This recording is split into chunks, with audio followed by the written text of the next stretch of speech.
First story. I cheated with my best friend's husband and told her son to protect our relationship. He betrayed me, told my best friend, and ruined my life. Then he abandoned me, forgetting the last 10 years I raised him like a mother. Now he refuses to accept his half-siblings and shouted at me in public, calling me disgusting for wanting to reconcile. I 42F know people will judge me harshly, but I want to be honest here. I had an affair with my best friend's husband. Yes, it was wrong. Yes, it blew up everything, but it wasn't as black and white as people make it out to be.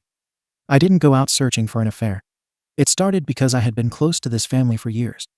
The kids grew up around me. I was at every birthday, every holiday dinner, every school concert. I was there more than some of their actual relatives. Their dad and I bonded over being the background adults. My friend was always the life of the party, the organizer, the one everyone adored. And I loved her, I did.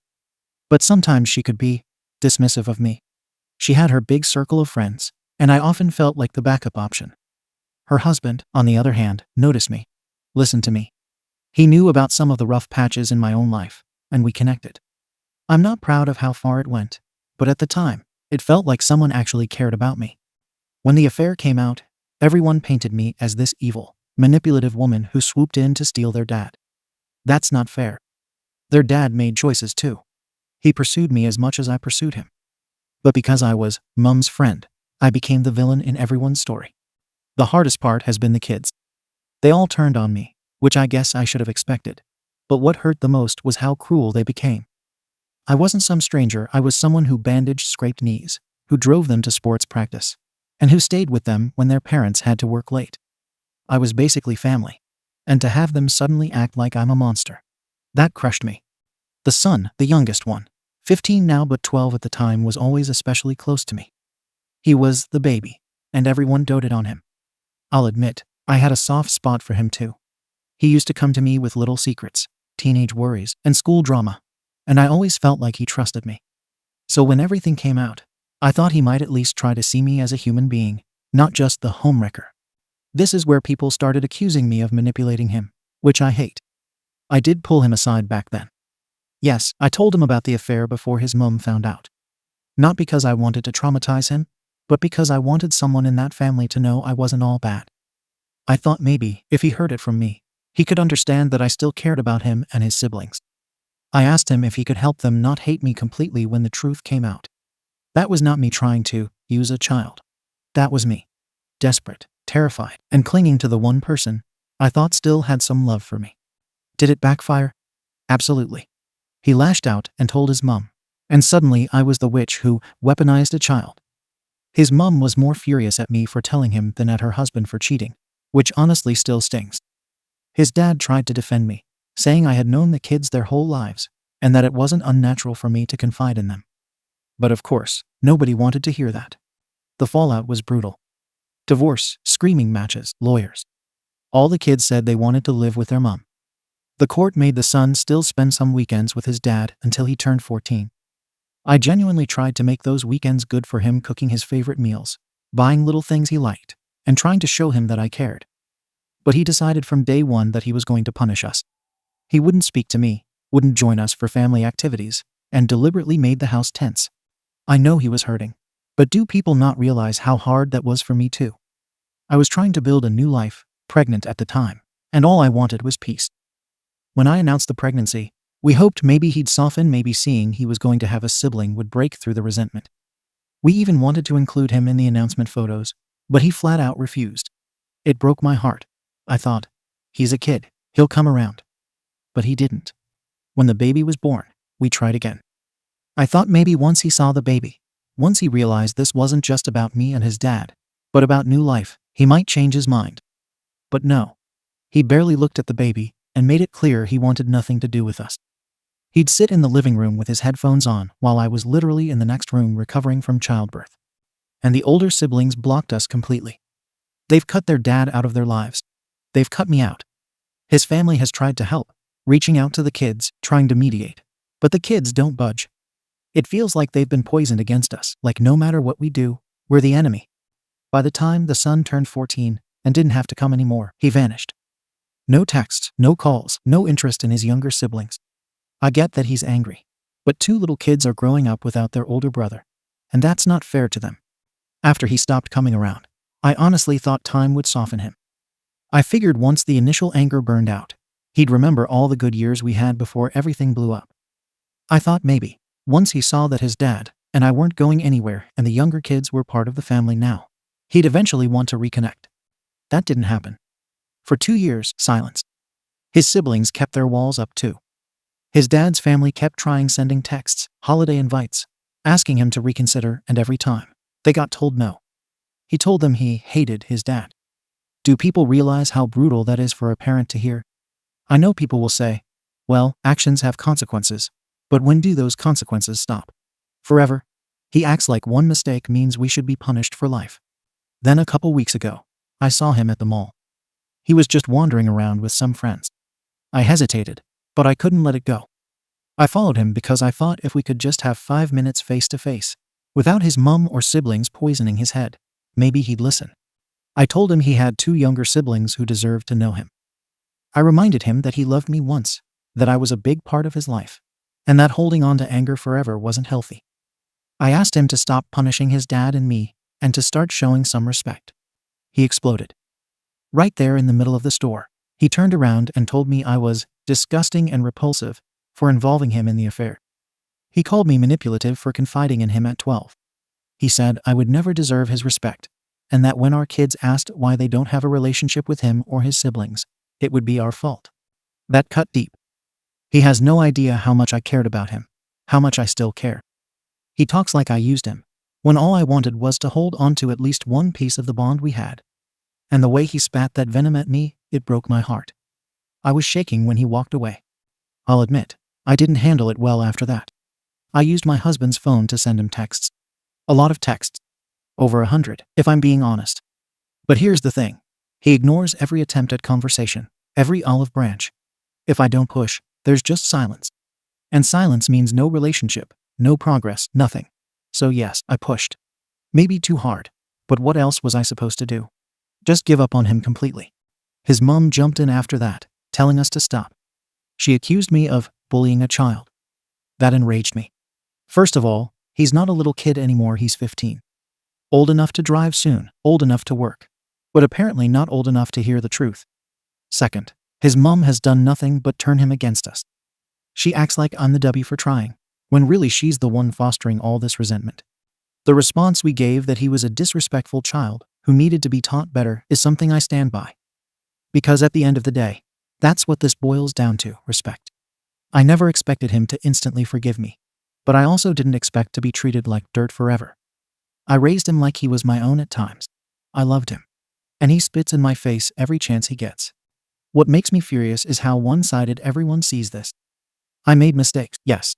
But so did his dad. So did his mom. Frankly, by abandoning our friendship, the second things got complicated instead of working it out. But none of that matters to them. All they want is to paint me as the devil and themselves as victims.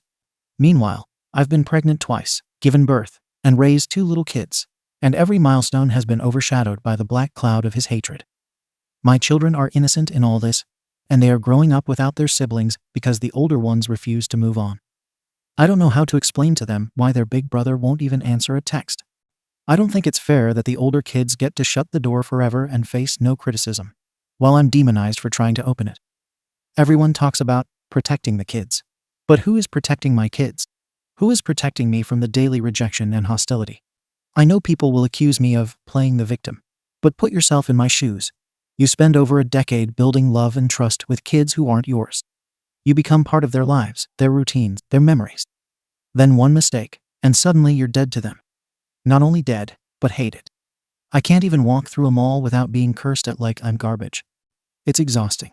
And I keep asking myself, am I really the arsehole for not wanting my younger kids to grow up without their siblings? Am I wrong for still loving the son and wanting a relationship with him? Am I the arsehole for refusing to accept that a child gets to dictate that I deserve 0 respect, 0 forgiveness, forever? I know I've made mistakes, but I also know I'm not the monster they make me out to be. I've tried, I've apologized, I've begged, and I've offered olive branches. None of it matters. I'm still the enemy. So here I am, turning to strangers on the internet, because I don't know what else to do. AITA. Comments. Comment 1. YTA. Holy SHT. Reading this made my skin crawl. You weaponized a 12-year-old. Do you even hear yourself? You admit you pulled him aside, dumped the affair on him, and then asked him to run PR for you with his siblings. That's not confiding. That's manipulation, plain and simple. You ruined his sense of safety in his own family, and then got mad when he didn't play along. And let's stop pretending you care about his respect. What you want is control. He told you to F off. Respect that. Comment 2. YTA. You said, I loved him, I cared for him, I was basically family. No, you were his mom's friend. The moment you started sleeping with his dad, you nuked that relationship. Whatever bond you thought you had with the kids ended the second you betrayed their mother. And dragging him in the mall. Following him through stores like some deranged stalker. That's harassment. You're lucky he didn't call security. Leave him the hell alone. If you want a relationship with your kids, great, but stop forcing yourself onto the older ones who clearly want nothing to do with you. Comment 3. Oh man, this is textbook playing victim. YTA massively. You keep saying one mistake like you tripped and fell on their dad's DCK. Affairs aren't accidents. You lied to your best friend for years and then tried to use her child to clean up the mess when it finally blew up. You're not owed forgiveness, and you're definitely not owed respect from kids whose lives you helped blow apart. Your new kids aren't a magic reset button. If their older siblings choose not to be involved, that's the consequence of your actions, not theirs. Stop trying to guilt trip them into a relationship they don't want. Update. I wasn't sure if I should even come back here after the responses I got. But I've been reading them and sitting with the anger, the guilt, and the judgment. Some of your hit points I needed to hear, and some of you went way too far. Either way, I guess I owe it to myself to respond. First off, yes, I can admit now that telling the son about the affair when he was 12 was wrong. At the time, I panicked. I felt like my world was about to collapse, and he was the only person I thought still loved me without conditions. In my head, I thought, if he understands me, maybe the rest of the kids won't completely hate me. But I see now that what I put on his shoulders was way too heavy. That wasn't fair to him, and I can't take that moment back. That being said, I don't think people understand how much it hurts to have an entire family cut me off like I was never anything to them. Everyone keeps focusing on, you slept with your best friend's husband, but nobody remembers the years before that. Nobody remembers the birthdays I planned, the times I drove the kids to practice, or the nights I was the one helping with homework when their mom was busy. I didn't just appear out of nowhere, I was part of their lives for over a decade. And now, I'm not just hated, I'm erased. Do you know how brutal that feels? What also gets under my skin is how everyone here treats their mom like she's some saint. She had her flaws. She could be cold, dismissive, and sometimes flat out mean to me. But because she was the wronged wife, she gets to be the hero while I get to be the villain. She decided from day one that the kids would cut me off, and she's the one who kept feeding them that narrative. If she had encouraged them to at least try to have a relationship with me, maybe we wouldn't be here. Instead, she fueled the fire. Some people here said I should just give up and stop trying to contact the kids. Do you even hear how cruel that is? Walking away means I'm accepting that my younger children, innocent kids who had nothing to do with any of this, will grow up without their siblings. That feels wrong. They didn't ask for this, and yet they're the ones paying for it. Everyone's so quick to protect the older kids' feelings, but what about mine? What about the 2 babies who will grow up wondering why their older brother and sister never show up? But maybe you're right in some ways. Maybe I do need to step back. Maybe I've been too pushy, too desperate. I don't want my younger kids to see me chasing people who clearly don't want me around. I don't want them to grow up thinking relationships are about begging for scraps of affection. If the older kids never come around, maybe I need to learn to live with that. And yes, I saw the comments calling me manipulative, disgusting, and repulsive. Do you think I haven't called myself worse? But some of you act like affairs are some kind of unforgivable sin. Affairs happen all the time. People fall in love with the wrong people. People make mistakes. That doesn't erase every good thing they've ever done. It wasn't years of scheming. It wasn't about destroying anyone. It was about me being lonely, feeling invisible, and making a terrible choice. Does that mean the punishment should last forever? I've asked God for forgiveness. I've asked my husband. I've asked myself every night if I could have handled things differently. I keep coming back to the same truth. I can't undo what's done. I can only try to do better. But the world doesn't care about that. Everyone just wants me to sit in this box labeled homewrecker for the rest of my life. Nobody wants to believe I can change. The worst part is how people keep telling me to respect boundaries, like that's the end of the story. Respect boundaries, sure. But at what cost? Does that mean my kids grow up believing their older siblings just don't exist? Do I tell them, sorry, your brother and sisters decided they don't want you, so that's that? That feels like I'd be failing them too. And yes, I get angry. I've lost my best friend, the kids I thought of as my own, my reputation, and even my sense of safety walking into a mall. I can't post online without being ripped to shreds by strangers who don't know me beyond one mistake. So excuse me if I lash out sometimes. Excuse me if I don't sit quietly while everyone spits venom. I'm human too. But I'll end with this. I don't think I'm the monster people here made me out to be. I think I'm a flawed person who made bad decisions, and now I'm trying to navigate the fallout. I don't expect the sun to forgive me tomorrow. Maybe not ever. But I do think forgiveness has to be part of the conversation at some point. Because you can't live your whole life consumed by hate. I just wish more people here understood that. Comments. Comment 1. You keep throwing around the word forgiveness like it's some magic wand. Forgiveness isn't owed to you, OP. You don't get to demand it from the people you hurt, especially kids. They don't owe your younger children a damn thing either. It sucks for them, sure. But that's not on the siblings. That's on you and their dad. You blew up the family, and now you're mad the pieces won't fit back the way you want. YTA, and you're still not taking real responsibility. Comment 2. You say, affairs happen all the time, like that makes it less effed up. Affairs don't just happen. They're choices. Repeated choices. Sneaking, lying, betraying. You talk about being lonely, but instead of therapy or fixing your friendship or marriage, you slept with your best friend's husband and dragged her kid into it. That wasn't loneliness, that was selfishness. Own it. Stop trying to reframe this as some tragic love story. Comment 3. Jesus Christ, the mental gymnastics here. I can admit I told a 12-year-old about my affair, but also it was panic, and also his mum poisoned him, and also affairs aren't that bad, and also God forgave me. Do you hear yourself? You're just stringing excuses together and calling it self-reflection. The truth is, you effed up, and instead of shutting your mouth and living with the consequences, you keep badgering the kid who doesn't want you around. He doesn't owe you SHT. Leave him alone. Second story. I cheated on my then girlfriend and decided I can't be a good partner, and abandoned my pregnant girlfriend to start a new life. Now, 17 years later, my estranged daughter contacted me wishing me death and calling me a scumbag for not raising her, so I offered to raise her, and she said I'm dead to her. It's a shame that she rejected me because I'm a damn good father. When I was 20 years old, I dated a girl for about a year. Our relationship was okay, but we were both going in such different directions. Towards the end of our relationship, she found out she was pregnant. I put on a full court press for abortion. Neither of us was in a place to be parents. I was 1,000 miles away from all of my family, still in school, and still very immature. She did not have the abortion.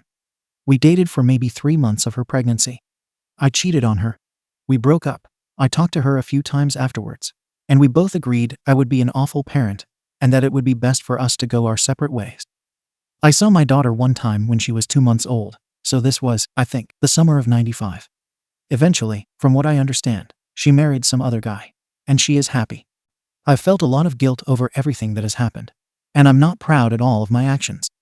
They were cowardly. I've thought about reaching out and trying to establish a relationship with my daughter, but it seems a little too late for that now. Sorry to make this my life story, but I will get to the current situation soon. I ended up meeting my wife in 2000, and we got married in 2002. We have 2 kids, a 7-year-old daughter and a 5-year-old daughter. I am a great dad to my girls, and I've tried my best to be the most involved, loving father I can be to them.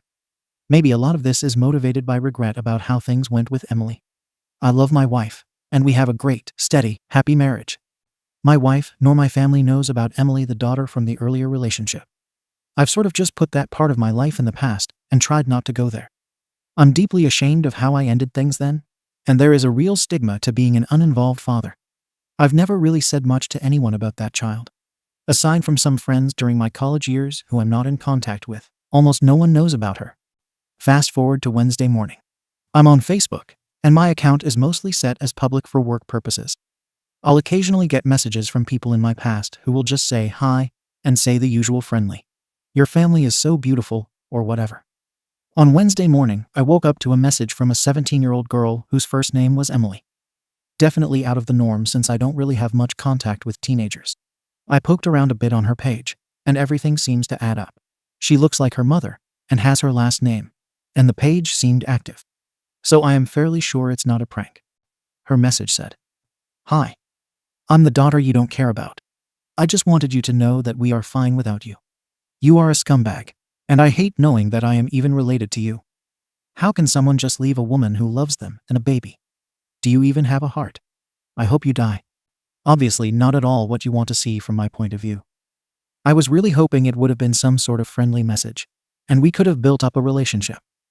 I assume her mother has been telling her less than positive stories about me based off her message. I'm not sure how one responds to something like this. I've sat on the message for a few days trying to figure out what to say. I'm debating whether to not respond and ignore the message, respond in a very friendly manner, and just not address the nasty things she said, respond in a more stern manner and try to clarify things, or only respond to Emily's mom. I haven't spoken to her in approximately 15 years, though, so I don't know how that would go. Any advice would be greatly appreciated. TLDR, my 17-year-old daughter, whose life I'm not involved in, sent me an angry message through Facebook. I'm not sure how I respond to her, if at all. Also the ages, if need be, me, 38, Emily, 17, Emily's mum, 36. Genders should be obvious enough. Relevant comments. Comment 1. If I were you, I'd contact the mother first and ask her if it would be okay for you to contact your daughter back. If you have the okay, well, she's a teenager, and she has the right to feel that way and say those things. Let her know that. You can also tell her what you just wrote, that you are not proud of your actions and that they were cowardly. Don't say anything to make her even more angry. You don't want an angry teenager contacting you on Facebook, especially if your family is on there too, and they have no idea she exists. Why did you decide not to tell your wife about this? It sounds like you and Emily agreed on you not being involved. Before you decide to take the next step, you should seriously consider coming clean to your wife. OP. The situation is kind of volatile, so I want to act carefully. I think contacting her mum would be best, but I'm not sure she is going to have great things to say to me. I don't want to get her in trouble too. I didn't tell my wife because I was embarrassed by what happened. Saying we agreed on me not being involved is kind of generous. I told her Emily's mum that I didn't want anything to do with the child, and she decided to drop it and not try to force me to be involved. Judging off the message, she must be kind of bitter about it since her daughter has nothing but negative things to say. Not that I blame her for feeling that way. OP is again being told to tell his wife. Telling my wife about this is something I really dread. I've changed a lot since then, and I'm not at all the type of person I was when I was younger. I feel like something like this would fundamentally change how my wife sees me. And it's not like Emily really wants a relationship. It's one thing if the message was in a different tone. I'm clearly the bad guy to her. It's not really worth upending my entire life potentially to talk to her. I don't know what the upside to this is. I can throw a wrench in our lives for someone who doesn't really want a relationship with me. That said, I don't want to reject her more or make her feel worse. It's really a tough place for me to be in. It's not like some perfect happy ending can be had here. Comment 2. Oh, I can not really understand, but I can imagine your dread, and I'm sure dread is absolutely the right word. I suppose if nothing further at all is ever going to come of this, there's no outright harm in keeping quiet. What I'm more worried about for you, though, is what happens if you get in touch with Emily's mum. Emily lets off some steam and wants to pursue friendlier contact with you, etc. How do you then explain to your wife that not only did you never tell her about this kind of huge part of your past, but you also didn't tell her when Emily contacted you? I'm also a little worried for you because of Emily's age. If there is any chance you could be hit for 17 years of back child support, that would destroy your family. And for your wife to not know about that would just make things that much worse. I'm just saying college is expensive. OP. I won't lie. The child support issue is sort of in the back of my head. When we went our separate ways, her mother was sort of proud and claimed she would do it alone. Paying 17 years of back child support would wreck our family and cause a lot of problems. There are so many things that can go awry with this. If she is just angry, then I am going to have to just listen to my child call me all sorts of awful names, which doesn't feel at all good. I take a lot of pride in being an involved, loving dad, and having this brought back brings in a lot of feelings of shame. If we end up having some sort of relationship, then I am going to have to come clean to my wife, which will cause some drama. There are these other things, like the child support potential, or just all-around drama from her being in my life again. Maybe it is best to just let things lie. The thing is, I know how it feels to feel unloved, And if there is just a hurt little girl there wanting time and attention from her father, I would feel horrible to just ignore her. I think logically the best choice is to just go on, as I've never received the message. The hard thing is emotionally, it just feels so wrong. It feels like another cowardly choice. OP responding to how has he changed? Do you want to know how I've changed? I am the best father I can be to my daughters. I do everything for them. I love them, take care of them, support them, and am super involved. I really am a great dad to them. And a lot of why I am trying so hard with them is because of the crippling guilt of how I feel about how I treated Emily. I can't go back and redo things. I'm not really sure what motivated you to decide to verbally lash me. I'm only asking for advice.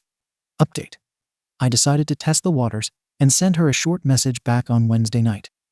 This is what I sent her. Hi Emily, I've wanted to contact you for a long time, and I'm glad you messaged me. I'm glad you and your mother are doing well. You cannot imagine how sorry I am over how things have gone with us. And if there is anything you want to talk about, I would love to do that. If you would like, I could explain my side of things. If there is anything I can do, please let me know. A couple of hours later, she responded with, F off. You are dead to me. So that is that. I tried. I guess time will tell if she tries to reconnect again, but I'm not sure if there is much else I can do. I'm working on a way to tell my wife about this, and I'm going to tell her soon once I figure out how to. I shouldn't have kept this a secret. My wife is my partner, and she deserves to know about it. If anything, she can help me handle all of this. I was hoping Emily would be more open, and the raw anger was just a front, but I think it is how she feels. It's a shame because I think we could have had a good relationship. It's not her fault, of course. All I can do now is continue to be the best dad possible to my younger daughters, who love and adore me. TLDR tried to reach out to estranged daughter. Was shot down. Relevant comments. Comment 1. Wow, you tried so hard. This totally lets you off the hook now. What a great dad. That message, poetry. It's almost 4 words from you for every year of her life. What more could she need from her father? OP. I did try. I'm not sure what else I should have said. I think I made it clear I'd love to have a relationship with her, and I'm sorry. And there is more to the story than what she has been told in my message. I didn't want to cross a line of being too fatherly in my message and tried to be respectful of the distance between us. I don't think she wants a relationship with me. It's her choice at the end of the day. I can't force it. Do you have any recommendations for what I should do differently? I feel like she is sending a strong signal that she doesn't like me and wants nothing to do with me. Has OP told the wife yet? I'm not caught, per se. I'm not sure how she is going to take it. I'm so different from how I was back then. My wife is big on family and is pretty conservative and traditional. I'm still a ways from telling her because I can't figure out how to frame it when talking to her. I'm hoping to talk to her about this within the next couple of months. So if any update is coming, it'll be a while. I know it's going to come out sometime, and honestly, it's a miracle it hasn't until now, and that it's better from me than someone else. Comment 2. Why are you waiting a couple of months? What will be different then? You know you're running the risk that your daughter will contact your wife, don't you? It would be simple for her to do it. And if she feels that you're not trying to build a relationship with her, she'll just get angrier. And then it's almost inevitable that she will do it. It's hard to think of a reason why she wouldn't do it. OP. I just need time to figure out how to tell my wife this. We have a lot of things going on in the next few weeks, so it's not a great time to drop something like this. People said this in my first thread, and I still don't understand why she would contact my wife. I'm not ignoring her or antagonizing her. I don't see what motivation she would have to do that. I'm not ready to talk to my wife today or tomorrow about that. We are going on a family vacation on Thursday for 10 days, and I can't start this conversation before or during. Once we get back and things settle down, I'll bring it up. By then, I'll have had time to think of something to explain why I didn't tell her earlier. Final update. A couple of new things have happened since I last posted. I went ahead and replied back to Emily with a much longer, more thoughtful, and apologetic letter. I also spoke to my wife about all of this. Emily didn't respond until a couple of days ago, and her response was much more calm in tone, which was relieving. I'm not going to repost what she said, but it was basically just that I wasn't there before, and she doesn't want me here now. There was some more to it, but it was kind of personal, and I don't feel comfortable reposting. I responded to her and said if that is how she felt, I understood, and I won't respond to her again. So that is where we are on that front. I'm glad we both were able to at least get some closure out of this. I talked to my wife 1 week ago and just laid everything out there. She has been helping me with responding to Emily, and she has been way more understanding than I expected. I explained to her how things went down and how ashamed I am about everything. About how I've tried every single day to make it up with our daughters. She understood me completely, and she stood by me. I am so glad I chose this woman as my wife. I was panicking about her leaving or divorcing because of some of the comments here, but that wasn't what happened. My wife didn't think I should beg Emily, and was taken aback by her vile tone. The first message I sent was a little less than conciliatory, and the second was almost pleading. The later messages were much more composed, and I think better. It looks like this Emily chapter is going to end here. She doesn't want me in her life, and she has made it clear. I offered to listen to her if she needed someone to talk to, and gave her my contact information if she needs anything, but I'm doubtful I will hear from her. It looks like she inherited her mother's stubbornness and pride. I feel comfortable that I've done all I could with her now. I'm spending every day now just being the best dad I can be to my beautiful, loving daughters. TLDR, I told my wife about the daughter, and reached an understanding with Emily. We won't be having a relationship. Final comments. Comment 1. I don't understand why she messaged you in the first place, if she doesn't need you. OP. I'm assuming it was to try to hurt me like she feels I hurt her. There were so many different, better ways this all could have happened. It's unfortunate that she didn't want to explore a relationship, but it's her choice at the end of the day. I am going to respect that from now on. Comment 2. Don't close the door on her. She is 17 years old, and to be frank, all 17-year-olds, male and female, can be pretty stupid and emotional at the best of times. Let her grow up a bit more, and maybe she'll try and contact you again. OP. The door is open. I told her if she changes her mind, we will be here. I've given her my and my wife's contact information if she wants to get in touch, and I told her I understand, and I hope with time she will change her mind. Has OP told the younger kids? We haven't told our kids, and there are no plans to tell them about Emily. Emily rejected our offers multiple times to talk or meet up or have a relationship. Her choice, of course, but we can't mention her to our daughters under the current circumstances. It's not fair to our girls to mention someone that they won't ever know. It will just be confusing, maybe at a later point. OP's last comment concerning Emily and the message. There have been a few comments from girls in the same position as Emily, and most of them have mentioned that the way they re-established contact was much nicer. I think one girl even said her response didn't deserve a reply because of how mean-spirited it was. Emily wasn't raised well. I think that is clear, so maybe there should be a different standard for her. But I think we should expect people to be civil in general. That is all I expected. Civility. I think maybe I deluded myself into thinking, if she reached out it would be different. That she would say something like, I really want to meet you, or I'd love to talk. Not I wish you were dead. Thank you for watching the video. If you are interested in listening to these kinds of stories, we've got more in store for you. Simply subscribe to our channel, hit the like button, and share it